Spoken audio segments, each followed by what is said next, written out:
Hello and welcome to Medical Edge. My name is Todd Barnes. This program is produced as a partnership between the Mayo Clinic and the City of Thornton.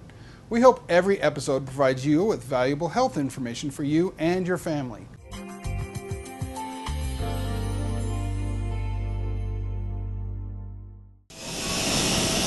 So this is the normal image when you do the procedure without chromoendoscopy. In this procedure room, Dr. Navtej Buttar uses a colonoscope to look for signs of colon cancer or pre-malignant polyps. I can see a small polyp right there. The white light gives a pretty good view, but because this patient is at high risk for colon cancer, Dr. Buttar sprays a blue dye onto the colon wall. It's a technique called chromoendoscopy. Chromoendoscopy is a twist on routine endoscopy. Dr. Mark Larson says the technology may make abnormalities and early colon cancers easier to detect. If there's an abnormal surface, let's say there's a polyp or a cancer in a background of otherwise normal tissue, the staining or coloring will highlight that area. It's sort of like looking for fingerprints on the surface of a car. You might not be able to see them with the naked eye or with a flashlight, but after dusting with powder, they reappear. Right in the center of the whole screen is that polyp there that is a little bit more prominent because of the contrast created.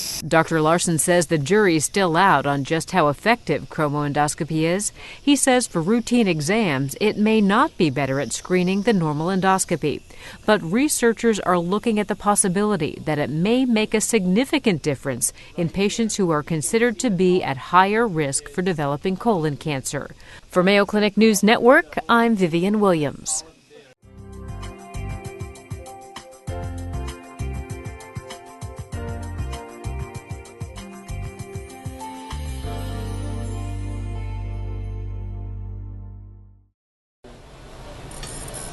Mayo Clinic orthopedic surgeon Dr. Rafael Sierra is glad he can help this patient walk again by replacing her badly damaged hip joint. But he'd rather help patients avoid such surgery entirely. She's only 19 years old. Harsh rounds of chemotherapy helped her beat cancer, but caused a condition called osteonecrosis. Essentially the death of the bone. It can happen in knee, ankle, or shoulder joints, but most commonly occurs in the hip at the top of the femur or thigh bone. 80 to 95% of patients eventually need artificial joint replacement. However, injections of stem cells have healed the hips of some of Dr. Sierra's patients with a minimally invasive 45-minute outpatient procedure that poses very little risk. First, 2 small cuts are made at the top of the hip bones. We harvest the bone marrow from the iliac crest from the patients, and it's currently put into a centrifuge where we spin down the cells. The stem cells are then mixed with platelet-rich plasma from the patient's own blood. Next, the doctor does a hip decompression, the standard procedure of opening the disease bone at the top of the femur to release pressure and allow new bone to grow. Now allows us, through a special instrumentation system that we've actually designed here, is to inject these cells into the area of the necrosis. Director of the Mayo Clinic Center for Regenerative Medicine, Dr. Andre Terzik, says this is just one tantalizing example of how helping the body heal itself can lead to actual cures. In other words, we have been able to go after the symptoms of disease. Increasingly, with the advances in technology, we'll be able to go after the root cause of the problem. Dr. Sierra says for most of his patients, stem cell therapy means their hip replacement can wait, hopefully indefinitely. In 80% of the patients, we have been able to halt the progression at least at between 2 and 5 years. For the Mayo Clinic News Network, I'm Dennis Doda.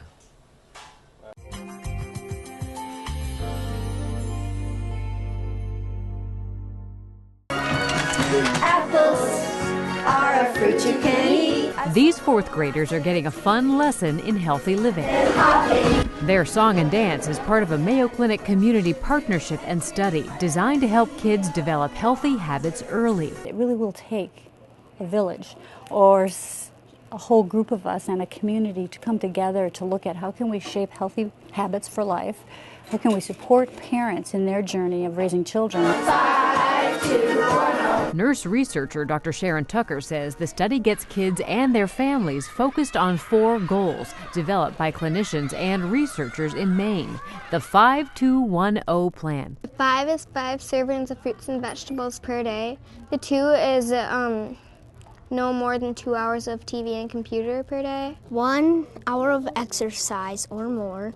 and 0 cents for zero sugary drinks. The program includes tips on how to fit these goals one at a time into real life. And to keep track of getting in those 5 servings of fruits and veggies, the kids wear bracelets, and every time they eat 1 serving, they take a bracelet off and put it on the other arm. I love pears and apples.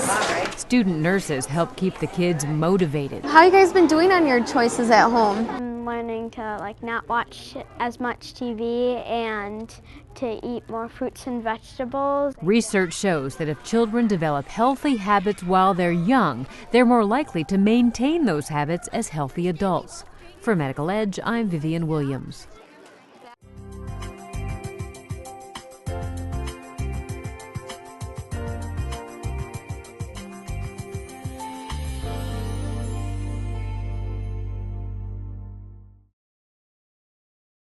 I do have a headache every single day. I wake up with one and I go to sleep with one. For 10 years, Allison Fleming has endured chronic headaches. The daily headaches and migraines plus pain from other medical conditions slowly eroded Allison's quality of life.